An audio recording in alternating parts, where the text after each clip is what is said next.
O domínio de Cristo sobre uma alma. Dom Marmion é um santo irlandês. Sua rica personalidade, de exuberância por vezes desconcertante, ocultava intensa vida interior, que auria sua força numa fé profunda e numa paixão ardente, dominadora, pela pessoa adorável de Cristo. Testemunhavam dos monges que mais lhe penetraram a intimidade. Tinha defeitos, mas, por Cristo, seria capaz de tudo.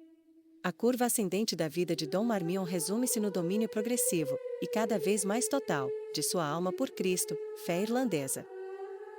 Nascido em Dublin a 1º de abril de 1858, na Quinta-feira Santa, Joseph Marmion recebeu, a 6 do mesmo mês, na Igreja de São Paulo, a graça de adoção, da qual deveria ser mais tarde o teólogo e o doutor. Esse germe da vida divina, por ele recebido no batismo, desabrochou num clima excepcional de vida cristã. Na família Marmion resplandecia a legendária fé da alma irlandesa. O pai, grande cristão, pôde certo dia replicar ao jovem seminarista que, tomado de nobre zelo, lhe aconselhava o exercício da presença de Deus: meu filho, no meio das ocupações cotidianas, não deixo passar minutos sem fazer a Deus a oferta de todo o meu ser. A mãe pertencia a uma família de origem lorena, afeiçoada às suas convicções católicas. Nesse lar, onde deviam nascer 9 filhos, 4 meninas e 5 rapazes, a fé uma fé viva tudo animava. Orações, exercícios de piedade em comum, missa cotidiana, comunhão frequente, festas de família. Profunda amizade unia mais particularmente Joseph à sua irmã Rose, 3 anos mais velha que ele, sua confidente e amparo nas horas difíceis, ambos chamados a uma elevada perfeição religiosa. Adivinha-se a impressão profunda que dessa primeira educação familiar recebeu a alma de Dom Marmion. As aulas com os padres agostinianos e os estudos secundários com os padres jesuítas vieram completar-lhe a formação. Nessa atmosfera de fervor cristão, cedo se orientou Joseph para o sacerdócio, correspondendo assim ao desejo da família, em particular, do pai. Mas, exatamente na véspera de sua entrada para o seminário de Holy Cross, uma crise de alma quase o desviou para sempre. Após dramática luta interior, de noite regressou triunfante ao lar, confiando à sua irmã Rose: achava-me terrivelmente tentado e não queria mais entrar no seminário. Como deves ter rezado, e muito, por mim. Naquele dia, John Marmion jogou o seu destino. Holy Cross. Tendo entrado em janeiro de 1874 para o Seminário Maior de Holy Cross, em Clonleaf, arrabalde de Dublin, encontrou uma comunidade de 80 seminaristas, que professores de escola formavam numa sólida piedade e iniciavam nas ciências sagradas. Vivo, impulsivo, excessivamente impressionável, de jovialidade expansiva e por vezes despreocupada com as formas, o jovem irlandês de 17 anos, com sua veia transbordante e natural entusiasmo, anima o grupo de amigos que espontaneamente se reúne a seu redor. Sua bela inteligência revela rapidamente admiráveis aptidões para a filosofia e a teologia. Mas o que ele procura no estudo, antes de mais nada, é uma luz de vida. A Sagrada Escritura, a teologia e as demais ciências eclesiásticas tornam-se o alimento principal de sua piedade. Ele já possui a alma de um doutor. Um santo lazarista, o padre John Govan, a quem escolhera por diretor, imprimir-lhe-á na vida espiritual um selo profundo. Humilde e austero, inflamando-se, em suas célebres conferências, ao falar de Deus, da paixão e morte de Jesus Cristo ou dos outros mistérios sobrenaturais, exige dos seus penitentes o mesmo espírito sobrenatural, a generosa aceitação das cruzes e das humilhações, o culto apaixonado dos sofrimentos de Cristo. Meditai com frequência as dores de Jesus fazendo a via sacra e chegareis com grande rapidez à mais elevada perfeição, não cessava de repetir-lhes. Foi com ele que Dom Marmion tomou a resolução de fazer diariamente a via sacra, prática a que permaneceu inviolavelmente fiel até a morte. Sob a direção de tal mestre espiritual, Father Marmion fez rápidos progressos na virtude. Eis o período generoso por vezes heróicos, do esforço pessoal. No decorrer de instrução dada por um santo sacerdote a respeito da fidelidade, uns 10 seminaristas tomam a resolução de não mais faltarem ao silêncio. No começo, confessará Dom Marmion, escapava-me, por vezes, alguma palavra. Mas então, acrescentava ele, impunha-me uma penitência. Pouco a pouco, consegui guardar o silêncio completo. Julgo poder afirmar que, durante 5 ou 6 anos, não faltei ao mesmo. Além da vida escolar, dedica-se, numa escola dominical, a catequizar meninos ameaçados pela propaganda protestante. No decurso de umas férias, sabendo que uma velha insolvente vai ser arrastada aos tribunais por inexorável credor, acaba abrindo mão, após uma noite inteira de luta interior, da quantia necessária, penosamente economizada para uma viagem próxima. É imediata a recompensa divina. Father Marmion sente nascer na alma o chamado para a vida perfeita. Em 1878, a morte fere o lar.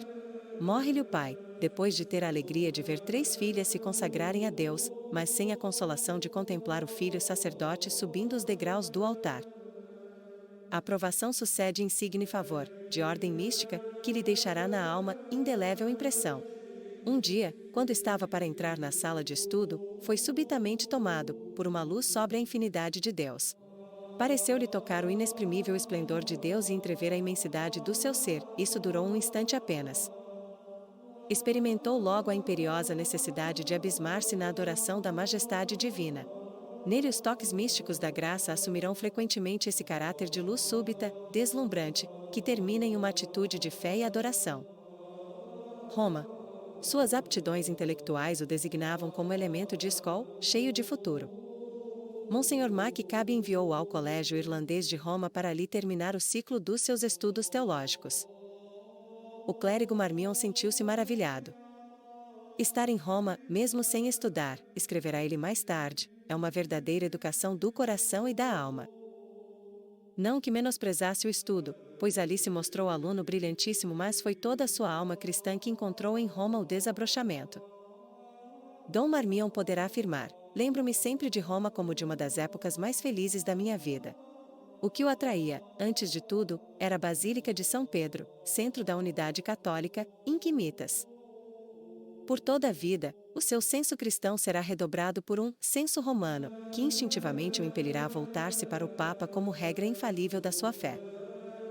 Percorreu como peregrino os santuários de Roma, voltando de preferência ao túmulo dos apóstolos e às catacumbas, símbolos de uma fé confessada até ao sangue. Roma foi para ele, antes de tudo, o contato vivo e concreto com a Igreja de Cristo. No Colégio da Propaganda encontrou mestres eminentes. Mas quem mais influiu na sua vigorosa inteligência, impressionando-a poderosamente, foi o célebre Satoili, professor de teologia dogmática, que lhe revelou a Suma Teológica de São Tomás de Aquino. Ao anoitecer da vida, Dom Marmion evocava ainda, e com emoção, o luminoso ensino desse mestre admirado e querido. Em particular, conservava a memória de uma lição inolvidável sobre a visão beatífica, na qual Satoili exaltava, em linguagem límpida e ardente, a felicidade suprema, cuja fonte é Deus, saciedade plena do espírito pela posse da verdade total, perfeita satisfação do coração na união indefectível com o bem absoluto e soberano, no seio da Trindade. Essa divina beatitude era evocada tão profundamente que os ouvintes, maravilhados, sentiam-se todos penetrados pela mesma. Assim, prorromperam em aplausos quando o mestre, resumindo a exposição e terminando-a com uma prece, apropriou-se da exclamação do salmista: Teus eleitos, ó Senhor, tu os saciarás com a abundância dos bens de tua morada, tu os inebriarás com a torrente de tuas delícias, porque em ti se acha a própria fonte da vida, e em tua luz veremos a luz.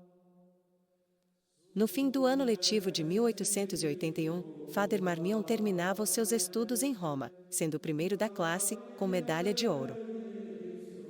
A graça das graças, recebida na Cidade Eterna, foi a elevação ao sacerdócio a 16 de junho de 1881. Um mês depois regressou à Irlanda revestido do próprio poder de Cristo. Coadjutor em Dundrum. Nomeado coadjutor na paróquia de Dundrum, pequena povoação ao sul de Dublin, dedica-se ao serviço das almas, sob as mais diversas formas do ministério pastoral. Professor de filosofia. Um ano depois, em setembro de 1882, o arcebispo de Dublin, Monsenhor Maccabe, confia-lhe a cátedra de filosofia no seminário de Holy Cross, em Clonleaf, onde se experimenta a alegria de receber como professor o aluno de outrora, laureado em Roma. Ali começam a desenvolver-se as suas qualidades de clareza na exposição e de penetração dos aspectos mais essenciais de um problema ao mesmo tempo que o poder de síntese, qualidades que se tornarão as características de seu ensino. Conservam contato vital com as almas. Seminaristas, cada vez mais numerosos, confiam-lhe a direção de sua vida. Todavia, o seu zelo ardente estende-se também a um vasto conjunto de deserdados, mulheres da prisão de Mountjoy, em Dublin, da qual é capelão. presos políticos ou de direito comum. O bispo encarrega-o igualmente da capelania do convento das Redentoristinas. As preferências de Dom Marmion se orientarão sempre para as almas consagradas a Deus e para os maiores pecadores. Ensino e direção das almas assinalam, pois, os inícios de uma atividade apostólica e de uma experiência sacerdotal que se hão de revelar tão fecundas na irradiação espiritual do prior de Louvain e do abade de Marais de Sous. Essa vida de estudo e de transbordante apostolado não conseguia acumular todos os desejos da alma de Father Marmion. Faltava-lhe a plenitude de Deus, vocação beneditina. A vocação beneditina surgira-lhe por ocasião de uma visita a Monte Cassino, em 1880, durante a sua permanência em Roma, em face de um quadro do refeitório representando o patriarca dos monges do Ocidente. Foi ali que experimentei, pela primeira vez, o chamado de Deus para a vida monástica. De volta à Irlanda, em julho de 1881, Father Marmion passava por Marais de Sous a fim de saudar o seu amigo, o clérigo Morial, também aluno da propaganda, que entrará para o noviciado dos beneditinos no mês anterior. A abadia, de fundação recente, causou grande impressão no jovem irlandês. Cheguei de tardinha ao mosteiro. Quanto me impressionou a paz e o silêncio de seus grandes claustros, o cântico do ofício divino, o sentimento de total separação do mundo que ali reinava. Disse-lhe Dom Plácido Walter, que possuía em raro grau o dom de discernimento das almas, tem mais vocação que seu amigo. Não era ainda a hora de Deus, a providência, que destinava Dom Marmion a um vasto e fecundo apostolado junto ao clero, conservou-o durante 5 anos entre os sacerdotes da diocese de Dublin. Entretanto, nos reconditos de sua alma, persistia o chamado divino. Aos olhos do mundo, parecia que não me era possível fazer maior bem do que no lugar onde me encontrava. Possuía tudo o que era necessário para minha santificação, à exceção de um só bem, o da obediência. Eis a razão pela qual deixei a minha pátria, renunciei à minha liberdade, e a tudo. Era professor, possuía, embora jovem, uma ótima situação, êxito, amigos.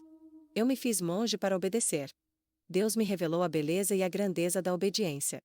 Há uma carta de Father Marmion, particularmente reveladora, desde essa época, de sua compreensão da vida religiosa, consagração a Deus de uma personalidade humana pelo dom total da vontade. Cada ordem religiosa tem o seu espírito distintivo, o seu esplendor particular, as suas virtudes características. Se não possuirmos o espírito e a formação da ordem a que pertencemos, permaneceremos à margem da comunidade e, assim, jamais poderemos ser bons religiosos, nem agradar verdadeiramente ao coração de Jesus. Mas, perguntar-me-eis, como adquirir esse espírito? Como saber se realmente o possuo? Eis a minha resposta: é precisamente este o objetivo do noviciado. Vossos superiores têm a missão de transmitir-vos o espírito de vossa ordem. Todo o vosso papel consistirá em abandonar-vos absolutamente nas suas mãos, qual será nas mãos de quem a trabalha. No fim do vosso noviciado, os germes desse espírito estarão semeados em vosso coração, a fim de desabrocharem mais tarde, em toda a perfeição. A par da oração, eis o único meio de adquirir o espírito da vossa vocação. Muitas vezes, custa à natureza ser talhado e aparado dessa maneira, mas, sem isso, jamais poderemos esperar sermos agradáveis ao Sagrado Coração. Se eu fosse amanhã ser religioso, seria com a firme resolução de abandonar-me absolutamente nas mãos dos superiores, permitindo-lhes cortarem, sem piedade alguma, todas as excrescências de meu caráter, de modo a poder ser apresentado no altar como oblação pura, e, embora a natureza pudesse queixar-se, procuraria tudo suportar pelo amor de Jesus crucificado. Estou certo de que, sendo fiel, prontamente adquiriria o verdadeiro espírito de minha ordem, recolhendo na alegria o que tivesse semeado nas lágrimas. 1 ano depois, Father Marmion deixava sua cara Irlanda e vinha bater à porta de uma abadia estrangeira. Era 21 de novembro de 1886, festa da apresentação de Nossa Senhora. Sua inesperada partida, de que apenas o seu diretor e sua irmã Rose haviam sido confidentes, suscitou surpresa e pesar de alguns amigos, amargas censuras de outros. Consideram-me uma espécie de apóstata por ter deixado o clero secular. Entretanto, ouvi as palavras: Magister adese vocaute, o mestre está aí, e chama-te. Obedeci.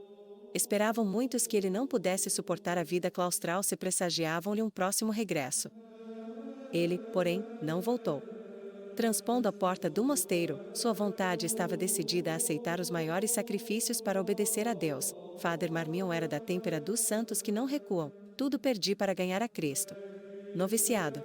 São Bento espera do postulante uma total conversão dos costumes e a procura única de Deus, se reverá de um quairi. O verdadeiro monge vive só, longe do mundo, em face de Deus, um só fim, glorificar o Senhor, utim omnibus glorificetur Deus, um só meio, obedecer por amor. A vida monástica, na escola de São Bento, é um retorno a Deus, pelo trabalho da obediência, sob o estandarte do Rei dos Reis, o Senhor Jesus. A condição indispensável dessa incessante procura de Deus é uma renúncia total. O aspirante à vida perfeita sente, desde os primeiros dias, as exigências de tal programa, e Father Marmion conheceu-lhe todas as asperezas. A disciplina do mosteiro assumia então o caráter vigoroso dos admiráveis fundadores da abadia de Maredsous. Em certas horas, o pobre postulante voltava-se com nostalgia para as amenas paisagens da sua Irlanda. O padre mestre não o poupa. O reduzido número de monges da comunidade acentua os contrastes. O irmão Columba sofre com o isolamento. O irlandês e um ser eminentemente sociável. Mais vale brigar que estar só, afirma um de seus provérbios. Um dia, não podendo mais, o jovem monge foi prostrar-se diante do tabernáculo, resolvido a tudo sofrer por Cristo, murmurou entre lágrimas, antes me deixar esquartejar que abandonar o mosteiro. A graça triunfara definitivamente. Suas notas íntimas permitem-nos penetrar no segredo de sua alma. Assiste-se, período por período, a um enriquecimento progressivo de sua vida espiritual. Desde os inícios de sua existência monástica, a figura adorável de Cristo assume em sua vida interior um surpreendente relevo. Após o almoço, enquanto passeava no jardim, li o capítulo 8º da Imitação de Cristo e senti-me vivamente impelido a tomar Jesus por único amigo. Compreendi que, apesar de minha grande fraqueza e de minha covardia, Jesus desejava ser meu amigo acima de todos os outros. O texto, as minhas delícias se acham em estar com os filhos dos homens, revolucionou-me e levou-me irresistivelmente a corresponder com todas as minhas forças a esse desejo de Jesus. No decurso dessa meditação, senti bem perto a presença de Jesus e uma vontade ardente de realizar todas as coisas sob o seu olhar. 2 meses após, anota a fórmula capital. Nesta festa do Sagrado Coração, compreendi que somos agradáveis a Deus na proporção de nossa conformidade a Jesus Cristo, especialmente em suas disposições interiores. Eis porque uma confiança de filho na oração, apesar dos nossos pecados, é tão agradável a Deus. Eu sei que sempre me ouvis, dizia Jesus ao Pai. Somos os filhos adotivos de Deus e devemos sempre, com toda a humildade e simplicidade, dirigir-nos a Deus como a um Pai. Eis aí, em germe, a ideia fundamental da espiritualidade de Dom Marmion. Toda a santidade consiste em nossa configuração a Cristo pela graça de adoção. Surpreende-se aqui o brotar dessa grande intuição central.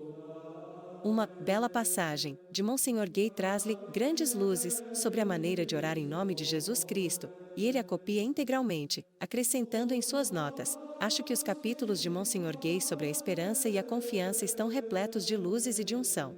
Espero reler-los com frequência. Sabendo-se que a pessoa do Verbo encarnado ocupa o primeiro plano na obra de Monsenhor Gay, discípulo, neste ponto, da escola francesa, já não surpreende a ulterior resposta de Marmion a uma de suas filhas espirituais, que lhe perguntava como aprender a conhecer Jesus Cristo. Leia São Paulo e Monsenhor Gay. Essas graças iniciais do jovem monge serão apenas as primícias de uma vida espiritual, cujo impulso básico o conduzirá a uma semelhança cada vez mais total com o Cristo, até a identificação. Será este o ideal que a si mesmo há de propor no dia da profissão solene, a imitação mais perfeita possível de Cristo.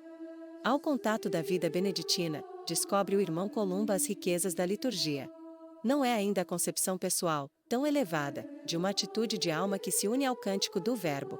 A oração litúrgica lhe aparece, segundo a tradição clássica, antes de tudo como a expressão do louvor da Igreja, esposa de Cristo. Recitando o ofício divino, encontro um grande auxílio ao pensar que sou realmente um embaixador delegado pela Igreja a fim de transmitir, várias vezes por dia, sua mensagem perante o trono do Altíssimo.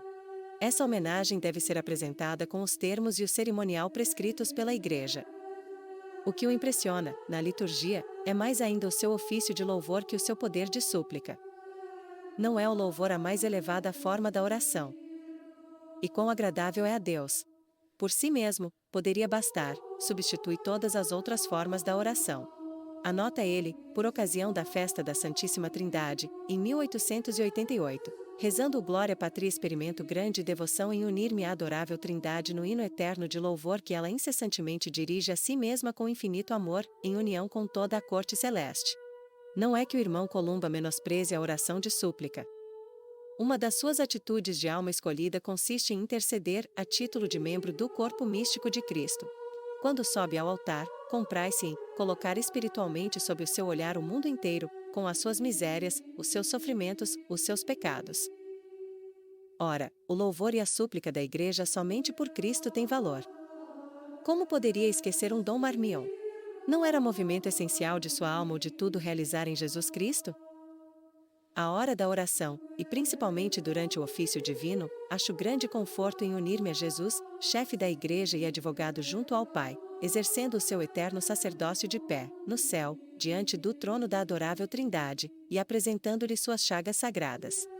E eis que já desponta a grande intuição iluminadora do sentido profundo da liturgia católica, a ser realçado pela encíclica de Pio XII, a união de toda a Igreja a Cristo sacerdote em seu ofício de louvor do Pai. Cristo é o vínculo de ouro entre toda a criação e a adorável Trindade. Se a inteligência do jovem monge se abria ao conhecimento do mistério de Cristo e às riquezas da vida litúrgica, ao mesmo tempo sua vontade se dirigia com generosidade à prática de todas as virtudes monásticas. Ele tinha consciência de que o ideal beneditino devia ser doravante a forma de sua santidade. Deus espera de nós, não uma perfeição conforme a nossa concepção pessoal, mas uma perfeição beneditina. Do contrário, seremos rejeitados, e esse código de perfeição é a nossa regra. A 13 de agosto seguinte, escreve: encontro grandes luzes na meditação da Santa Regra. 2 traços caracterizam a sua conduta monástica: o espírito de desapego e, mais ainda, em grau excepcional, o culto da obediência religiosa. Impressionaram-me as palavras: se alguém quer vir após mim, negue-se a si mesmo e siga-me, lidas na comunhão da missa. Abnegare, negar-se é o contrário de afirmar-se. Quanto mais nos apagamos, abneget semetipsum, mais de perto seguimos a Jesus. Os textos familiares do Evangelho sobre a renúncia, saboreados no decorrer da prece litúrgica, entram-lhe profundamente na alma, onde se tornam princípio de vida. Esta manhã, enquanto se cantavam as palavras: vos que reliquistis omnia e seculiestis-me, vós que deixastes tudo e me seguistes, compreendi que deixar todas as coisas admite diversos graus. Deixar tudo materialmente, o que é muito agradável a Deus, mas ainda muito imperfeito. Desprender-se em espírito é o desapego. Enfim, deixar tudo de maneira absoluta, não só pela renúncia a tudo quanto nos é caro, mas até ao ponto de não mais gozá-lo pela imaginação, nem sequer pela lembrança. Tanto quanto o espírito prevalece sobre a matéria, essa renúncia absoluta ultrapassa o desapego puramente material. Todavia, aspecto que mais impressiona nesse período de iniciação monástica é exatamente o mesmo que o atrair à vida religiosa: o bem da obediência. Durante as vésperas, ocorreu-me um bom pensamento, do qual espero colher grande fruto. A obediência requer de nós, não somente realizarmos a vontade expressa dos superiores, mas até irmos ao encontro de seus desejos. Ora, tenho a certeza de que o desejo formal de meu abade é o de nos ver adquirir a mais elevada santidade possível. A seus olhos tudo mais é secundário, como tantas vezes afirmou.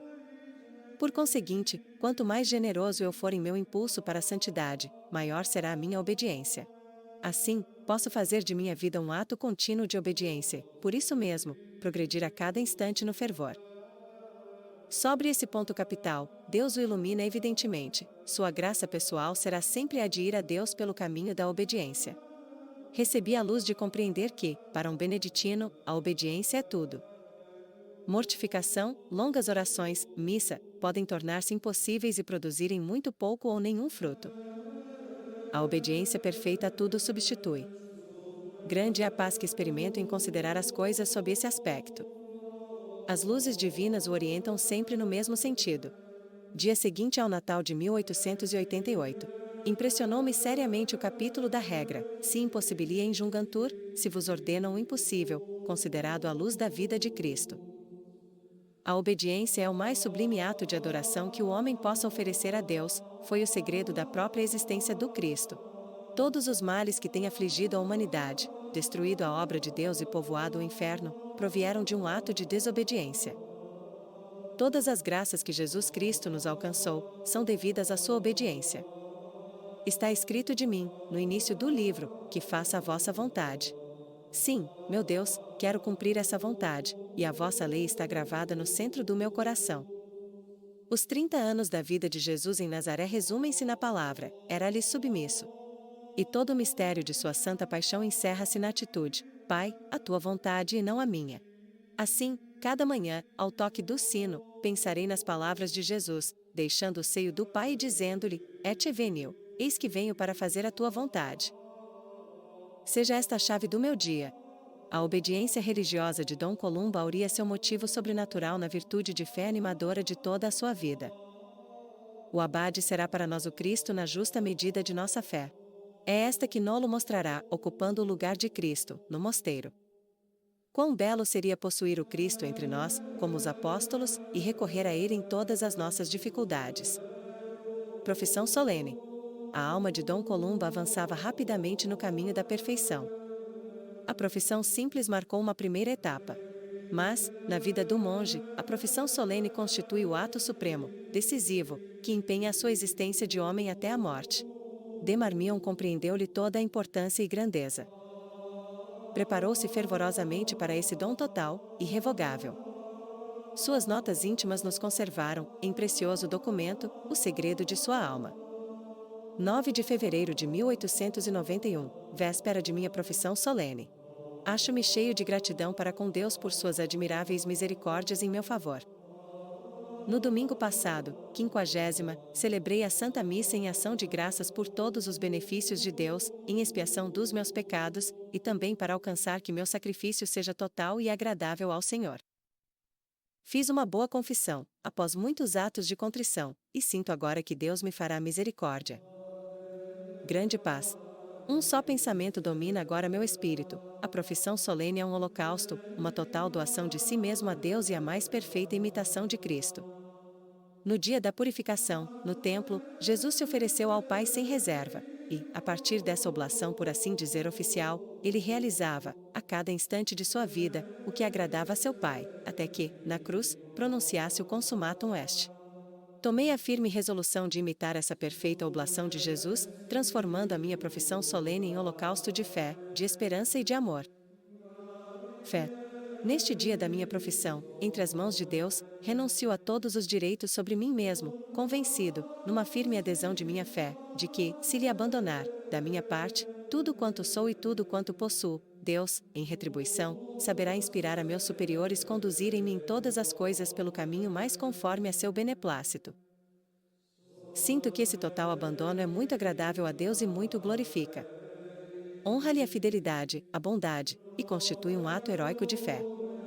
Esperança. Renuncio a todos os bens deste mundo, protestando solenemente que o Senhor é a parte da minha herança, Dominus pars hereditalis meias.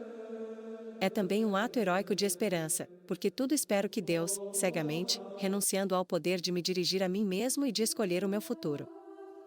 Amor. Tudo abandono, até mesmo as inclinações mais santas, deixando inteiramente a autoridade à escolha de minhas ocupações, no sacrifício total de meus gostos. Tomo solenemente a resolução de consagrar todo o resto da minha vida, se a obediência o exigir, a atividades sem atrativos para mim, ou mesmo aquelas que me causariam grande repugnância. É o estado de alma de um santo. O melhor comentário desse programa nos é dado por sua vida, e poderemos colher, mais tarde, em circunstâncias análogas, conselhos onde transparece uma experiência pessoal cujo testemunho tem valor de confidência. Entrai em religião sem projetos, sem plano, salvo o projeto de ser todo inteiro de Nosso Senhor e de ser o mais pequenino.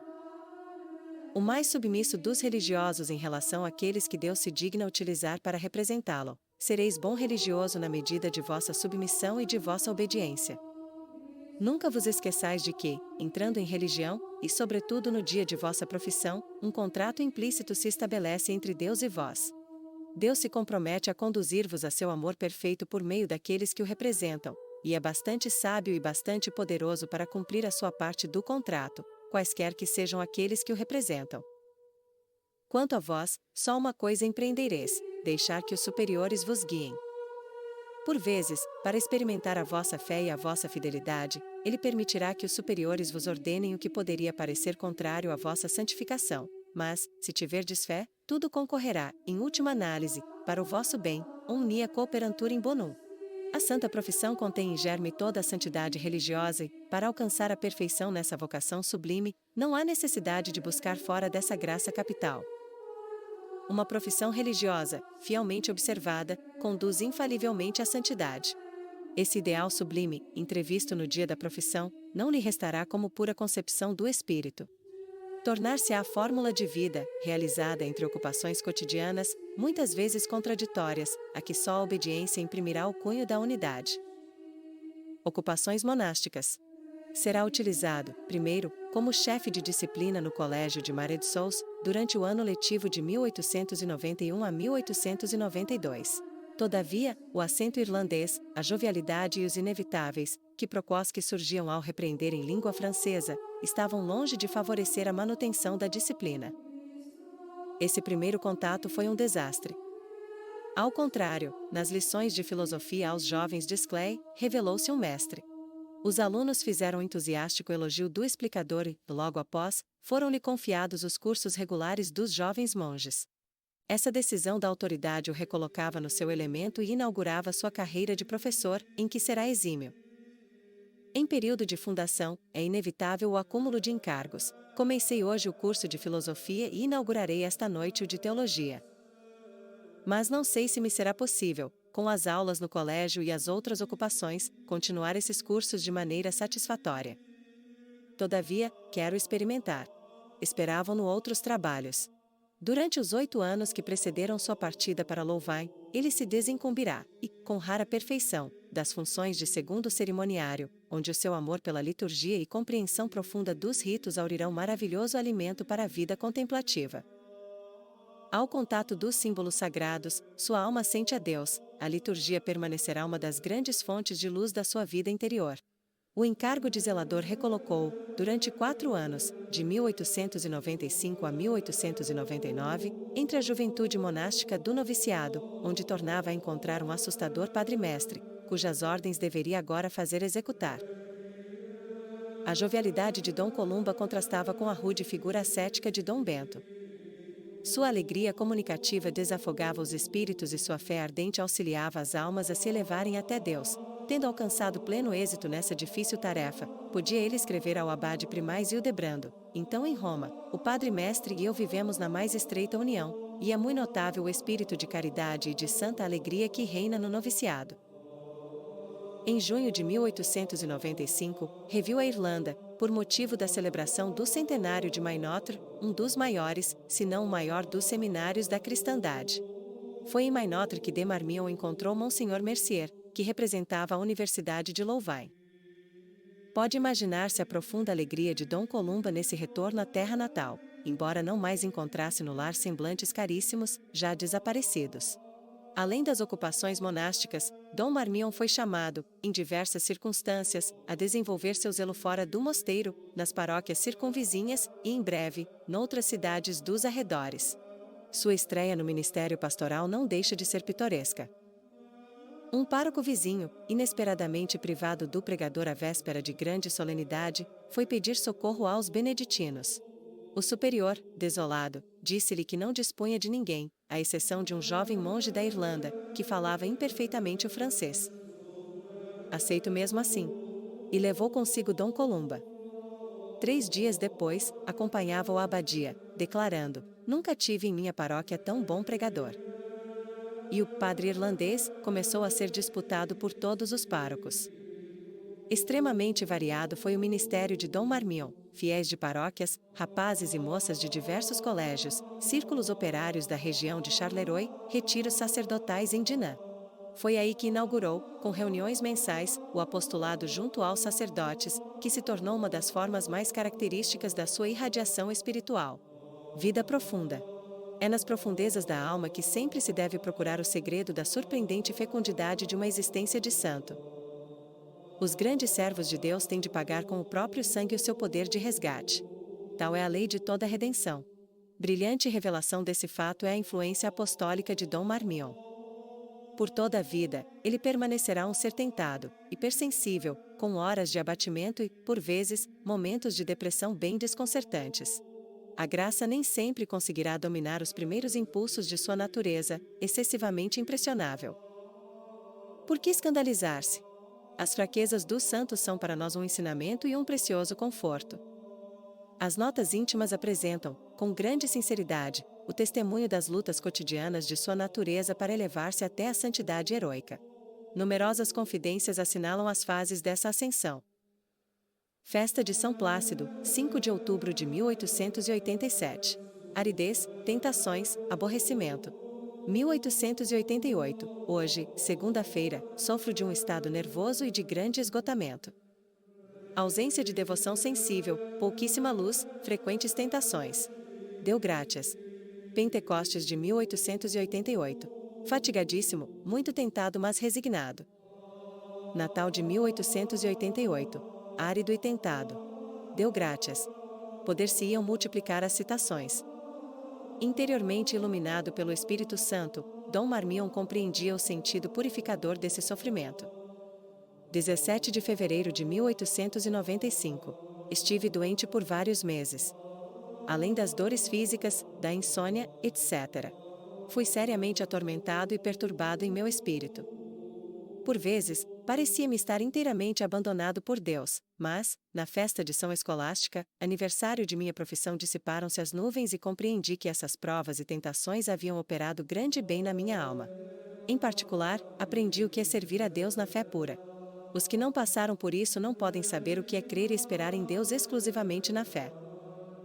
Durante a oração, as palavras, o Espírito é que vivifica, a carne para nada aproveita, fizeram-me ver claramente que só os atos procedentes de um motivo de fé são sobrenaturalmente agradáveis a Deus e que a devoção sensível, caro, embora auxiliando a produzir com maior facilidade esses atos, é, em si mesma, inútil, e que os atos cujo princípio único é a devoção sensível, não possuem valor sobrenatural algum aos olhos de Deus. Desde 10 de fevereiro, gozo de grande união com Jesus na fé, ainda que muitas vezes sem a menor devoção sensível. Sinto pouca dificuldade em permanecer quase todo o dia em presença de Jesus. Isso não estorva em absoluto os meus deveres de Estado, mas, pelo contrário, muito os facilita. A par dos sofrimentos da luta e da tentação afluem as luzes.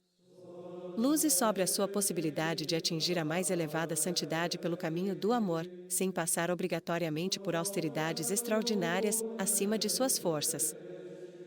Luzes sobre a mortificação dos sentidos, a compunção do coração, sobre a sublimidade do seu ideal de perfeição monástica, sobre a Eucaristia, sobre a devoção à Santíssima Virgem, sobre a transcendente grandeza da missão sacerdotal. Sua alma contemplativa vive cada vez mais na grande luz de Deus. No fim desse primeiro período de vida beneditina, Dom Marmion é um monge fervoroso, de absoluta renúncia. Sua vigorosa inteligência possui os princípios diretores que constituirão as linhas mestras de sua doutrina espiritual. Discípulo de São Paulo, tornou-se o apaixonado amante de Cristo. Vejo, cada vez mais, que Jesus Cristo é tudo. Cristo está no centro de sua doutrina como de sua vida.